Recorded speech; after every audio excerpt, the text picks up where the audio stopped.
대통령 탄핵과 관련해서 지금 기각되면 승복하겠느냐 이런 질문을 받고 살인죄 얘기를 하고 있어요. 살인죄.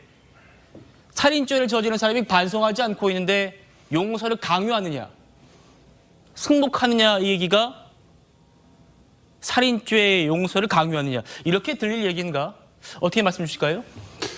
그 누군가에게 어떤 행위를 요구하거나 본인의 양심이나 소신과 관련된 입장 표명을 요구할 때는 그 말을 해야 될 의무가 있거나 자격이 있는 사람이어야 됩니다. 민주당과 탄핵에 찬성하는 국민들은 피해자입니다. 그러니까 12.3 비상계엄 내란 이후로 정신적으로도 여러 가지 피해를 받았고 실제 상당한 위험과 충격을 받고 있고요. 직간접적으로는 경제 상황 악화라든가 여러 가지 어려움을 겪고 있습니다. 그러면 이분들이 무조건 모든 상황을 수용해야 될 의무가 있나? 저는 그렇지 않다고 보고요.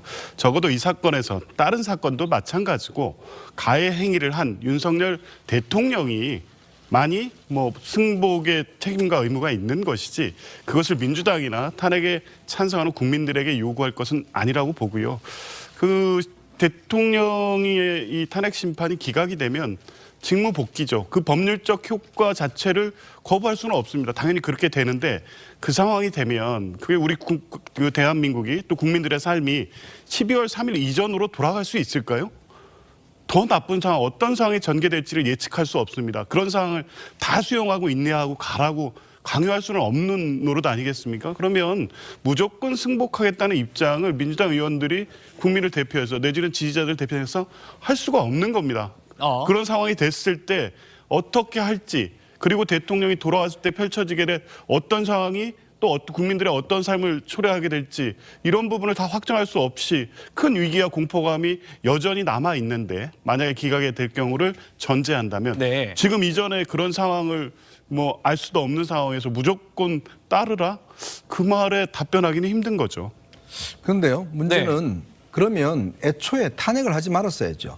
그럼 애초에 처음부터 예를 들어서 거리의 힘으로 어떤 국민의 어떤 힘으로 사실은 이제 대통령을 하야시킨다 이렇게 방법을 선택했어야 되는데 탄핵을 하는 제도적 절차를 밟았지 않습니까? 네. 그렇다면 그 제도적 절차를 밟은 이유, 그건 결국은 그 결과에 따르겠다는 의미 아닌가요?